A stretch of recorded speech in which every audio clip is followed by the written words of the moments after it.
Radio 96.9 FM, streaming on GuardianTalkRadio.com and the Guardian Radio app, Nassau, Bahamas. The views and opinions of the hosts and guests are their own and do not necessarily reflect the views of the management and staff of Guardian Radio.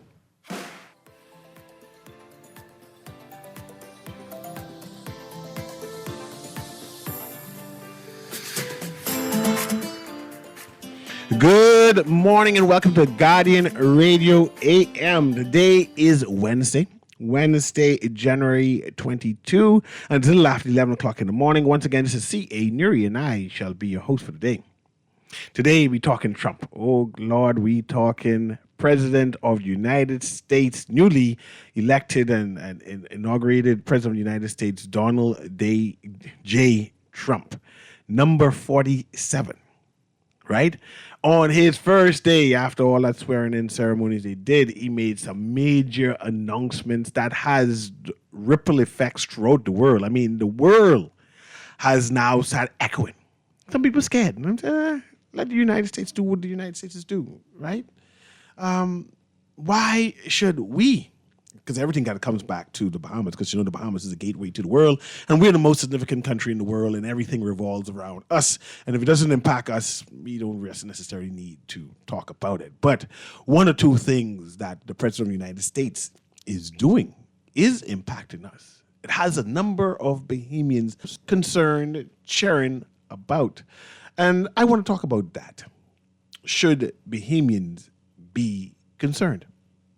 Me, I'm not necessarily concerned.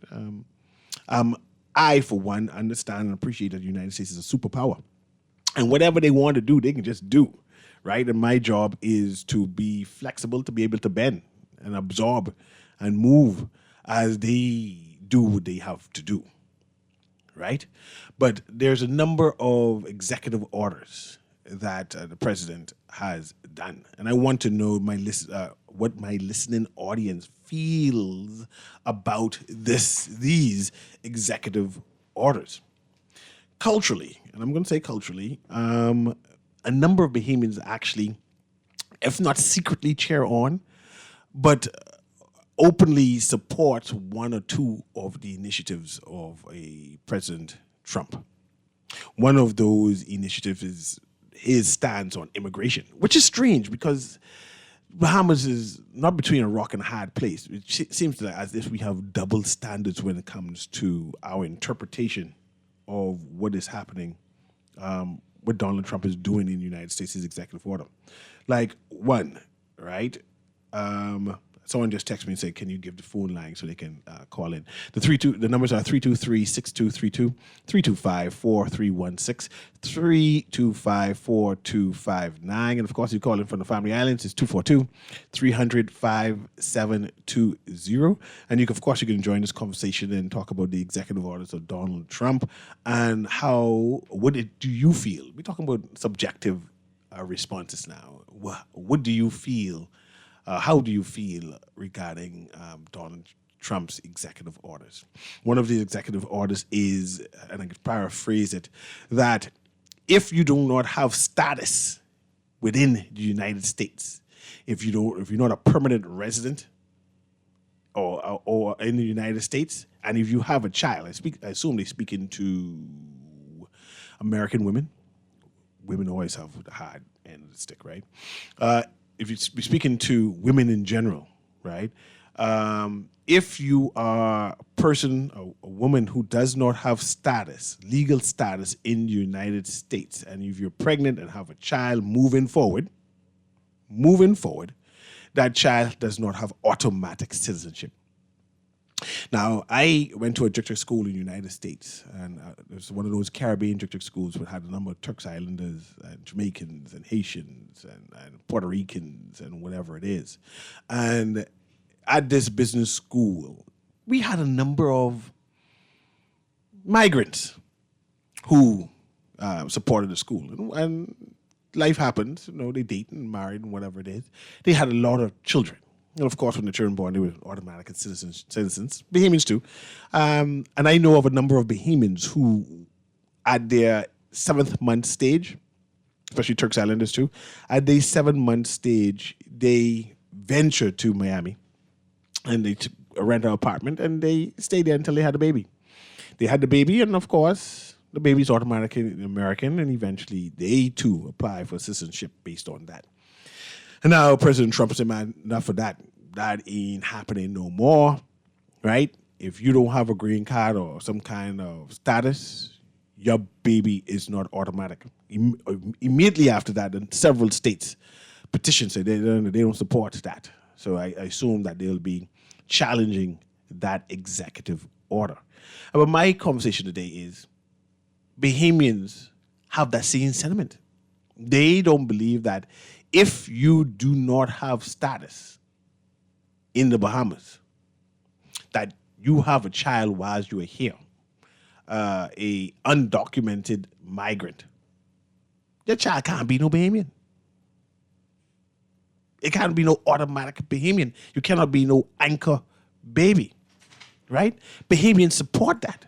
Even though we have Bahamians who emigrate to the United States and say, man, I want to have one anchor baby there. In terms of protecting the Bahamas, it seems that we have a double standard. We don't want that to happen. Erin Green just joined me. She came from downstairs, and we're talking Trump today. Donald Trump and his executive orders and what and how Bahamians feel about his various executive orders. The first executive order is that he's saying that those who do not have permanent residence or status to be in the United States, that if the woman has a child, the child is not automatic citizen. And of course, he make exception of those who have children for American citizens, like for a immigrant woman having a child for a American man, that child has status. But if you have two immigrant people having children, no status. And I'm trying to find out Bahamians' viewpoint of that. I mentioned that there are a number of states who have already started challenging that aspect already, right? There are a number of people globally who are concerned. And I was saying that that's the type of psyche that the Bahamian has. This is something that we embrace, right? There are immigrants who are clearly born here in the Bahamas, right? Who have to wait until they are 18 to apply, and it's not automatic citizenship. And I wanted to know how this new executive order in the United States by number 47, how Bahamians are feeling about that.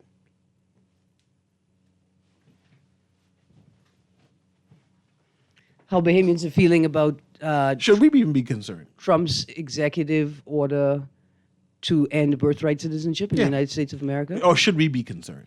Or is that just the right of the United States and we just move on? We should be concerned, of course, right? Given the nature of the relationship historically and culturally between the Bahamas and the United States of America. There should be concern. I mean, there should always be caution and consideration of how any policy change will impact the Bahamas, right? And especially U.S. policy change.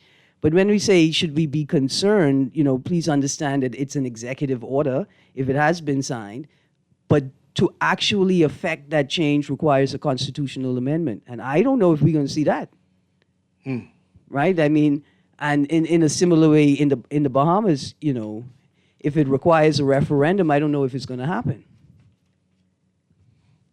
I'm Googling what an executive order is right now, right? Let's see if we can have a legal definition for it that Bahamians can appreciate. Executive orders are official documents through which the President of the United States manages the operations of the federal government.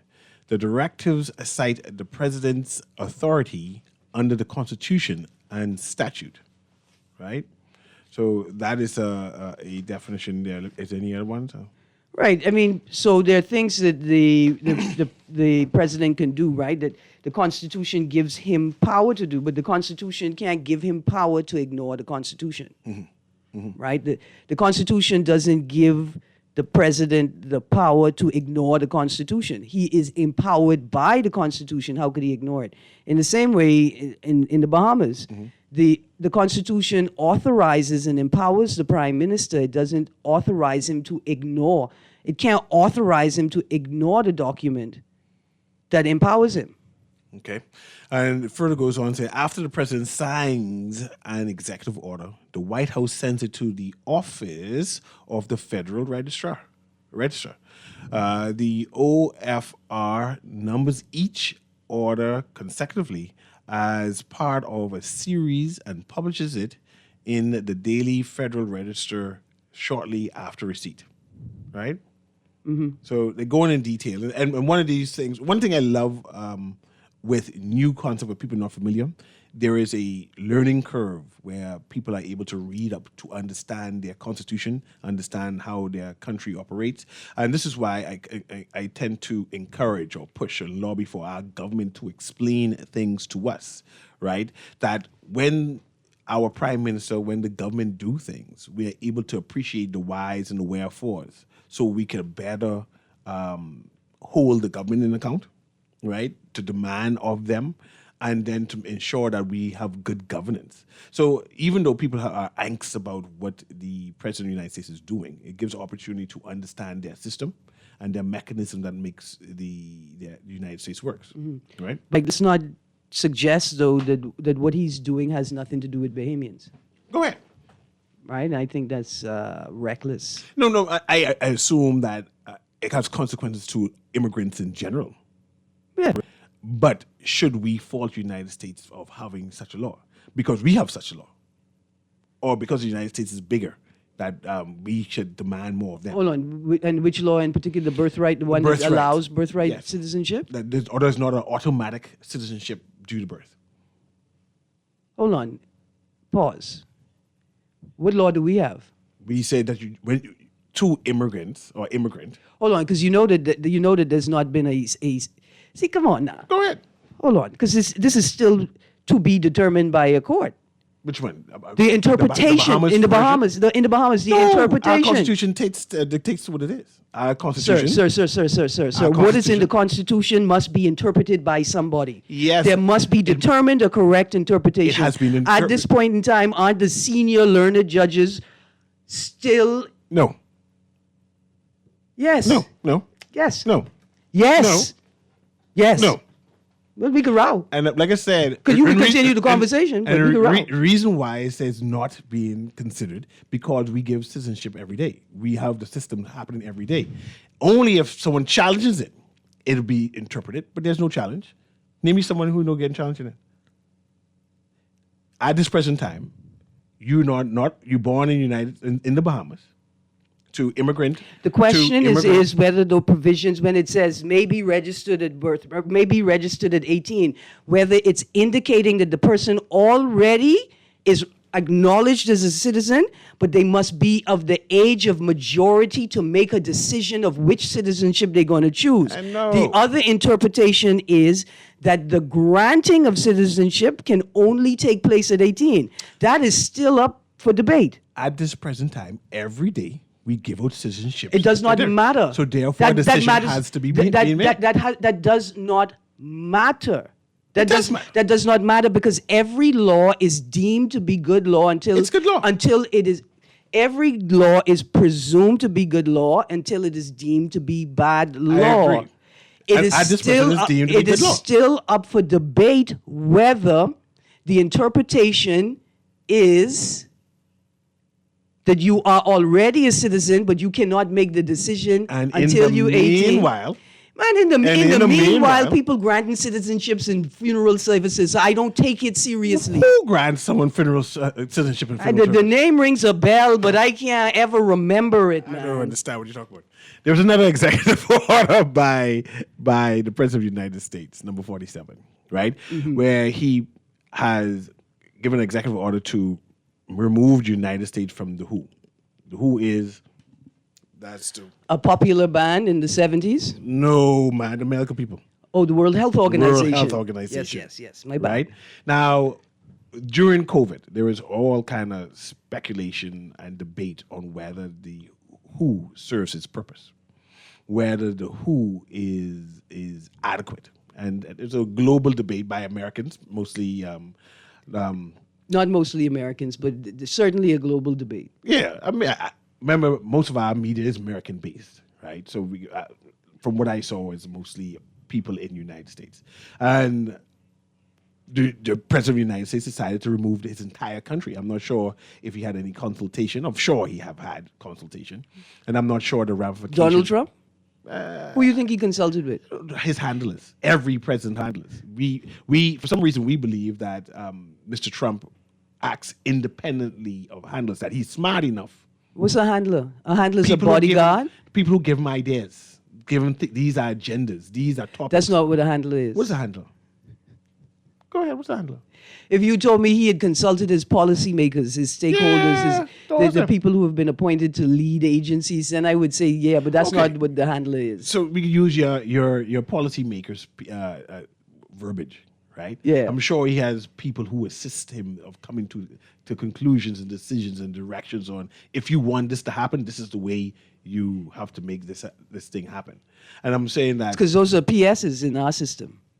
no, I don't think it's PS. Now. Yes, because right, the listen to our PS? the minister is a policy maker, and the PS is the administrator. The minister brings a policy idea to the table, and the minister shows the PS shows the minister how that idea can be implemented, given the existing legislative and regulatory infrastructure. That's how it works. I think our PS is dictated too. The ministers come and tell them this is No, what no, we plan they- to they- do, they only- and this is what you got to do. They only interpret law and regulations to determine how, not whether the minister will implement the policy, because that's not the PS's job, but how a policy can be implemented given what already exists and what changes would need to be made for the minister's policy to operate. Our PS is working adequately. Once upon a time, we had PSs who would be technocrats to say this is how the system works, but we now see a more active, more verbose minister who's now speaking on behalf of the technocrats. You ever watch the old British shows, Yes Minister and Yes Prime Minister? Yeah. Well, ever since you with Ingram started shuffling PSs as well as ministers, things ain't been things. Things ain't being things. No. Yeah. Yeah. Yeah. Something we got to talk about. Right, but so like technically the PS is supposed to be the handler in the sense that we don't tell you what you can and cannot do. We tell you how it must be done if you intend on doing it. Right? That's it there. I get a text reminding me that it's a WHO. It's WHO, not the WHO. I thought WHO spelled who? It does. The WHO! It is the WHO! But that's a band from the 70s. That's okay. It's still a WHO. It's like SAC. And that's SAC. Right? I know how to spell WHO. The WHO. The WHO. Yeah, but I see you text. So yes, it's the WHO. Spelled WHO. But I mean, it spells who? yeah, WHO spells yeah, who? it spells WHO. Yeah. I have invited, let me see who I invited on to the show. They haven't responded yet, but sometimes you got to call them out. And LOI means lost our investment. Yeah.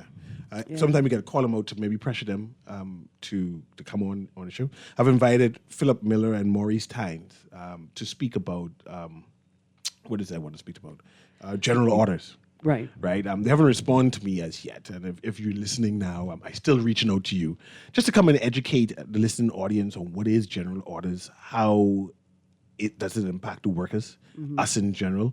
And I think a springboard point, when the Chamber of Commerce was in consultation, I think, with government labor agencies, one of the things that came out of the discussion was the Labor Committee in the Chamber of Commerce had recommended or suggested that if you were going to have like public service reform, that a focus should be the general orders. So I think it would be interesting to first understand Yes. what the general orders are, what they mean, how they operate, how public servants are supposed to operate in relation to the general orders, so that when we have a conversation about general orders reform, if it ever arises, we'd be better armed to understand and engage in the conversation. And I know the Minister of Foreign Affairs has made overtures to update the general orders in general, but I haven't seen much movement about that.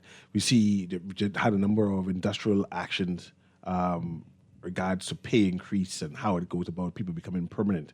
And I think some of the friction or concerns is because the staff just don't understand how the government operates. And we're hoping that we'll have that conversation with these two gentlemen as we continue to invite them to come on the show and to speak and give us detail on that. But back to President Trump and his executive order regarding the WHO. The WHO. You mean the who? The WHO, right? How does that impact the world, right? He also gave an executive order to remove himself from what that global thing is. The climate Paris Agreement. I'm saying that's what 60%. I and forgive me for the number because I read it and didn't put it to memory. About the majority of the funding or a vast amount of the funding for it comes from the United States, right? And the idea that the United States have removed the funding. Mm-hmm. How does that impact the WHO? How does that impact this environmental group? WHO is health, Paris Agreement is environment. But I think it can be very problematic, right? But it speaks to a broad issue that we should all be concerned about with supranational or intragovernmental organizations like the WHO on one end and like the IMF on the other end, right? These agencies are essentially comprised of nation states, and they are essentially funded by nation states, right? I think a danger arises when a large nation state that is also a major contributor to the funding of the organization and its work sets a precedent or says, hey, we are paying in the bulk of the funding or the resources into this agency. We should have a greater say in the output of the agency, because that is contradictory or counterintuitive to the inherent and internal structure and operation of the supranational agency. I think the Bahamas had that issue or concern. A number of Bahamians had a concern regarding the CARICOM, right? That we were spending money and that our influence is not significant to how much money we donate, give, support these institutions. And I remember there was an issue that arose decades ago about the access of Bahamians to UWI, especially in the medical program, right? Where the then Prime Minister Lyndon had to get involved, intervene. Would say that the type of money that we invest into the university program, and we had limited Bahamians getting access, entry. We were trying to see what was the benefit. Burn back to the organization, the environmental organization, and the WHO. Perhaps the United States is saying that our money does not equate to what the response or I think it's slightly different, right? In terms of influence. Right, because what's underpinning this is a gross misunderstanding or a deliberate and intentional obfuscation of what an umbrella organization is, right? Like what a supranational agency is and how it's supposed to operate. The whole idea is that there's supposed to be a degree of equity and equality within the space. So for a country to then get up and say, but look here, we're putting in the most money and we should have the most say, like I say, it's counterintuitive, right? And it's actually detrimental to the function of the organization, but it's in opposition to the purpose of the organization. But we see a number of these programs that Bahamas are members too, right? The big G8, G7, G6, whatever of countries tend to have more clout. I mean, okay, so let's look at that space. Like that's a great space to look at, right? And we say, oh well, they're the G7 and they're the big countries. Like, what do you expect? Well, I tell you what they didn't expect. They didn't expect BRICS, right? Like they didn't expect other big countries to say to them, hey, we're supposed to be in this space of equity and equality, but y'all are still relying on colonial and imperial structures, right, that maintain an imbalance. So now we're supposed to be on equal footing, but now you've raised this false construct of superiority, and you intend to maintain us as underdeveloped countries. So them BRICS countries said, well, you all go do whatever you want, G7, you all big countries, we're going to form a different space with different values, right, that provides a more equitable access and engagement. It ain't just the small countries, right? It's no longer just the small countries who have no money that the narrative is spun. Oh, look at these little tiny countries who think there's people and they want to dictate, but they're not really putting any money in. Now it's big countries who are matching your input, who are telling you the whole structure is inequitable. The whole world is now debating the United States, challenging the new president and his actions, and whether the United States will be able to survive. And then, of course, the response is, United States is a superpower. They will survive no matter what. They are one of the few countries around the world that is self-sufficient, that people plug into them and become a symbiotic relation. They're self-sufficient. They can close their borders altogether and survive, whereas other countries can't do it at all. You think so? I think they could. Okay. I think they could. United States, I think China can do that. I think Cuba has proven themselves to be able to survive for a period of time, unplugged from the world, right, using their resources. And I think that what the United States is going through right now is the narrative that one, that they're a superpower, and that superpower is supposed to be looked at a particular type of way, or take a particular type of from reverence. A position of prostrate. Yes. That when you, once upon a time, the United States, part of American culture is that they brag and say that they are number one. And they're seeing that of recent, that they are number 21st, number 40, being the world rankings of different avenues.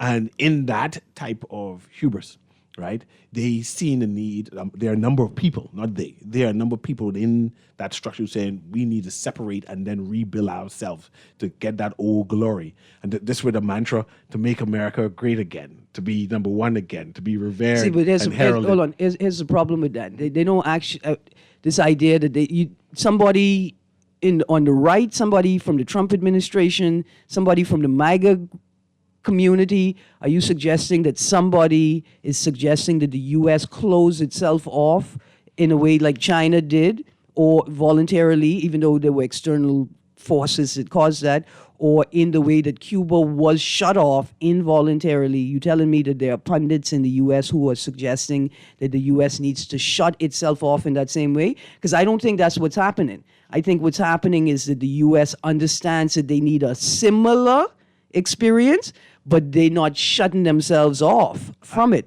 Like in the U.S., and this is, because I wanted to ask you, when you talk about survive, do you mean politically, economically, or socially and culturally, right? Because the U.S. may be able to survive economically, they may be able to survive politically, but what would be the collateral damage? What would be the impact on the people in country? I don't think they're going to shut themselves off. I don't even think that's an intention. I think it's more problematic than that, because what I've been seeing in the last, almost 48, 36 hours since the inauguration is a massive hostility against migrants, and people suggesting, like, if you get caught here, just know that you are now slave labor. And I believe that's a false narrative.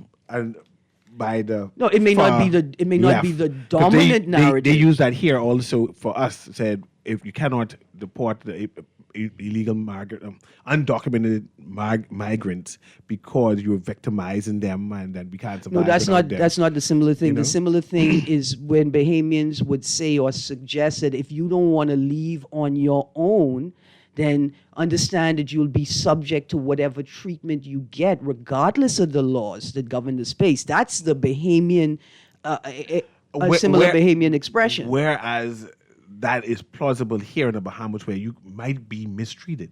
Everyone knows in the United States that there's cause and consequences in terms of treatment and mistreatment. If you get treated badly, you sue. It's a country of suing people. That's not the same conversation. People become millionaires overnight. That's not the same conversation with migrants, and it's certainly not the same conversation with undocumented Even migrants have rights. Even migrants have rights in terms of ill You treatment. remember we were talking about the court? You don't have courts, you don't have rights until a judge, right? Like you have these inalienable rights. Yes, we all have inalienable rights, but in the legal system, you don't have rights until a judge determines that you have rights. In our system, we have people who are detained without any court system and detained for long periods of time, held. And now our government have to spend millions of dollars on compensation. That happens in the United I don't States think that of happens America. in the United States. Of course, it happens in the United States of America, Mr. Newry. Not as frequent as that happens here. It happens more frequently in the United States their of America system than just it big happens here. and their loopholes. We just don't care. And that's why our system hasn't happened. Then remember this. When you're talking about the United States of America, while it appears a monolith on the surface, remember you're talking about a federal system that encompasses the entire continental body. And then the Hawaii, the some people say is an occupied state, right? And then the other one, Alaska, up there, some of them people say is an occupied state too. Then you have the state system. See, because the United States of America, not the U.S., the United States of America is a compilation of states that govern themselves, but then also commit like an umbrella organization to be governed by a federal system, right? And so what's happening at the federal level is not necessarily what's happening at the state level, and what's happening in one state is not necessarily what's happening in another state. We could go to, I think it's Arizona, where Maricopa County is. Like, I don't even want to know what state it's in because I ain't going, right? Any state is a Maricopa County, I ain't going. I mean, there's is it the mayor or the sheriff or one of the county prisons? This bay is notorious for abusing prisoners, and it all fits neatly within the scope of the existing legal system, right? Like, so I think it's ineffective or problematic to suggest that what goes on in the U.S. is just like a monolith, and what happens here happens there and happens there. There are states where people will have easy access to support services, the ACLU, right, and legal systems that are prepared to protect them, or to at the very least offer protection in a legal system. But then there are some states, Mr. Newry, where black people are still claiming or still, right, demanding that the state take seriously claims of lynching. They still lynch in the United States? Yes! Let's go to this caller. Caller, Guardian Radio AM. Hey, good morning. I'm Newry and Aaron. How y'all doing? Good, thank you. How you do? Doing okay, thank you. And good morning to the nation. Aaron, you and Cecil are having an interesting conversation regarding how things work from the capitalist perspective and what possibly could be done with the scenarios that you were putting out. I want to add to that and express that no, it would not work the way it's being suggested. I don't remember which one of you proffered the position, but it wouldn't work in that way simply because when you look at how economics work, there are inflows and outflows. In other words, there's a give and there's a take. Someone is on the giving end, someone is on the receiving end, right? And then in order for the givers and takers to thrive and continue to push forward and grow and expand, they have to have someone at the bottom of them at the different levels. And when you look at the economics of cost and ensuring that they can accept they're operating in a niche environment, outside of that, cost is one of the biggest, if not the biggest, consideration. And so when you look at those factors, China would have the advantage on that end, yes. However, when you look at the fact that even those at the bottom tier, they need money to survive, and those at the top tier want to continue to make profit, they will not survive if they internalize the system. So they need places like America and other major countries, economic successful countries around the world to support their businesses so that they can continue to support themselves, live the lives that they live at each of their tiers in their environment. And the same goes on the flip side with the United States, whereas they are at a higher level in terms of overall economically in their country, especially when it comes down to the bottom tiers.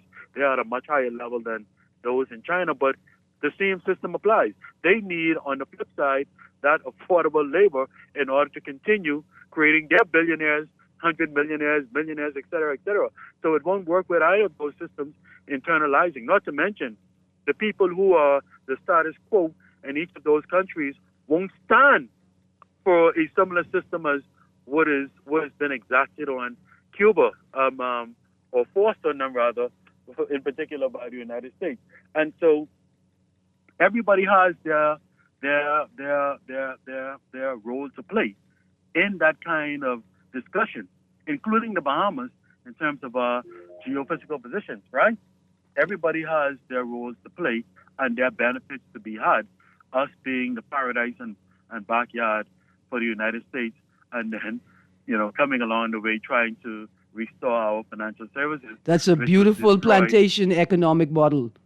Say it again, Aaron. I said that's a beautiful plantation economic model you just described. But let me have this note right here.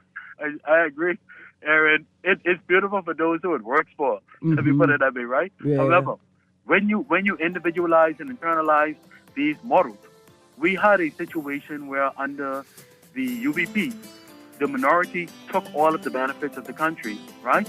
And a few others was able to get something from the table, right? A few others in terms of the majority of people. However, since we have switched over to majority rules, we have not exacted the balancing out of the economic scenario. It is yet to be exacted in our country. Say that again, Aaron? No, we're going to take a quick commercial break. We appreciate Right. your call. Thank you for the opportunity. Yeah, but definitely. This is Guardian Radio AM. We're talking about new executive orders of Donald J. Trump, the new president of the United States, number 47. But we're going to take this quick break and we'll be right back.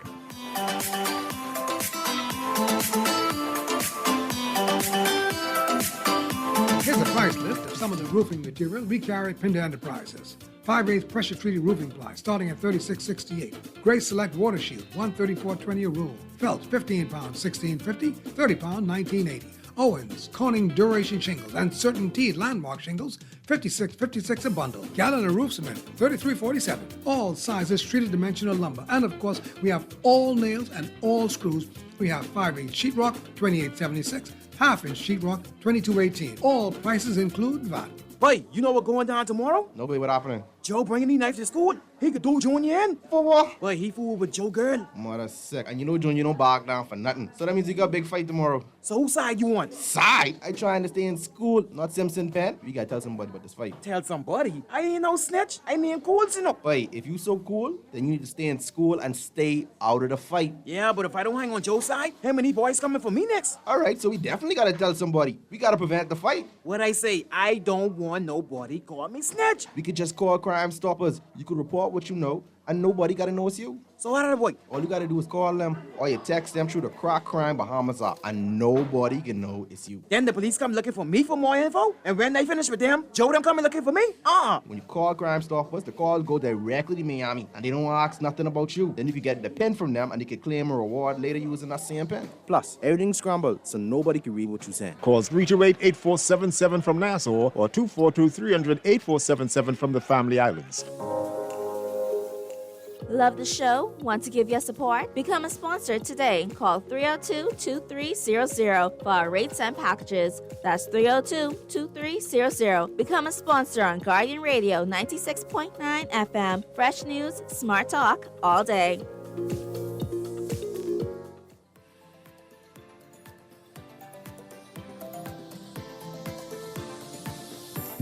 And welcome back to Guardian Radio AM. Of course, this is C.A. Newry, and we are talking about the new executive order of Donald J. Trump, President of the United States, and how it impacts the Caribbean, how it impacts the Bahamas in particular.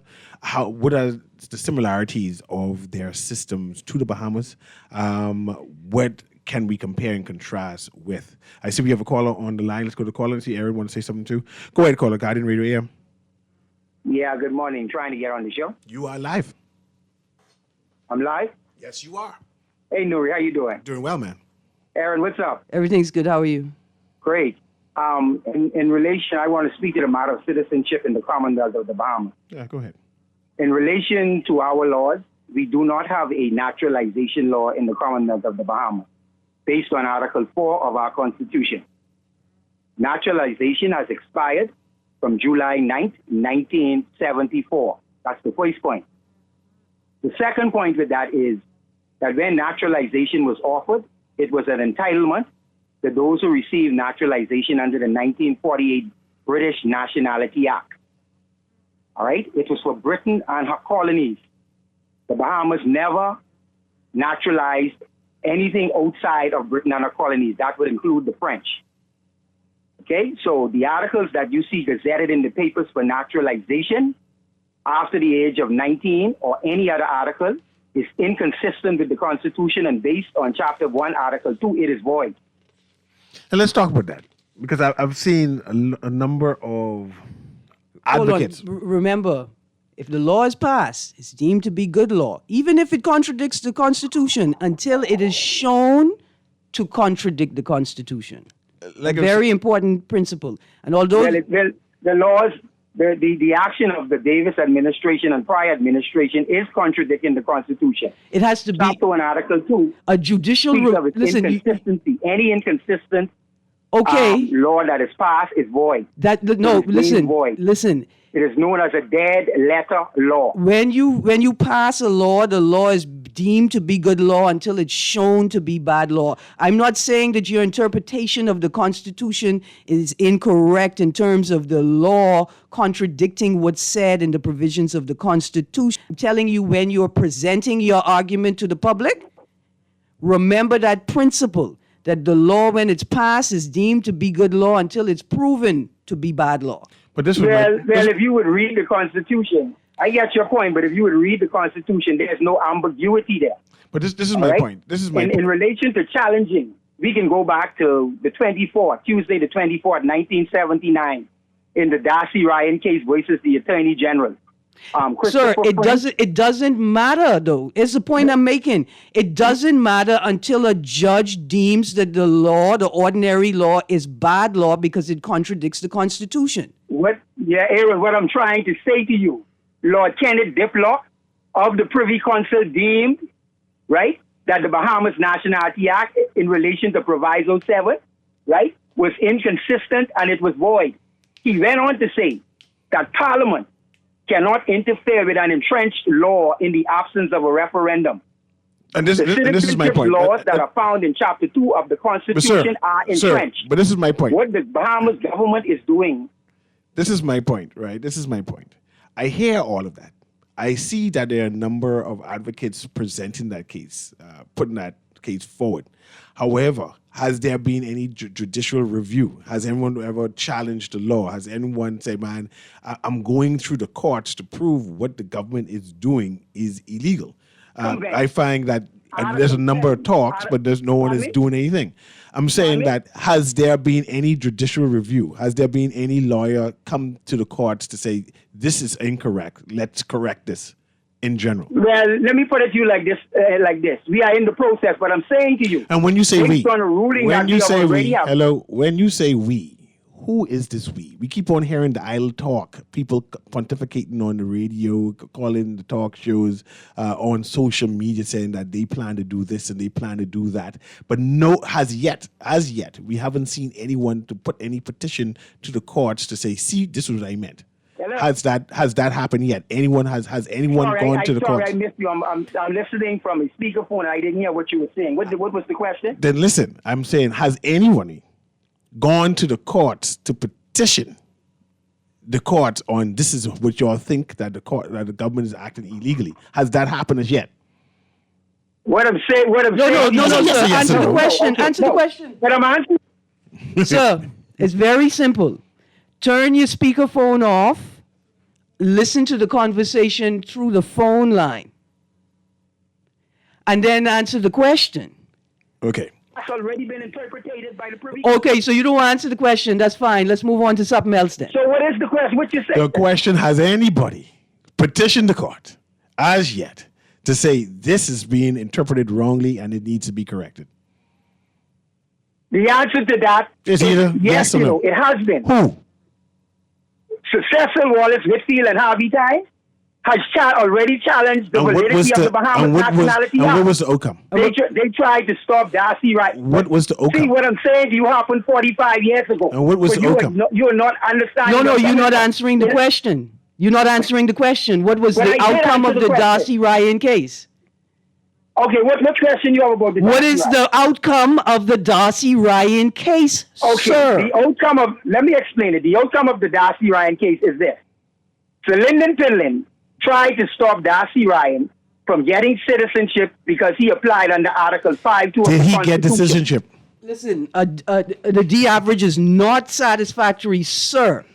I see a similar thing that I saw in school when a question is put to you.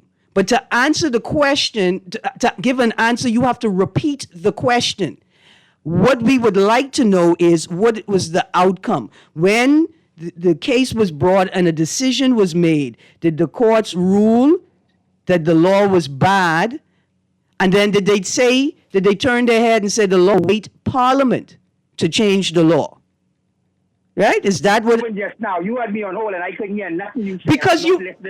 Because you refused to turn off your speakerphone and listen via the phone. Sir, this is a part of the problem. Some instructions were clearly given. You don't feel that you need to listen to the instructions. Because you feel you don't need to listen to the instructions, you can't have a conversation.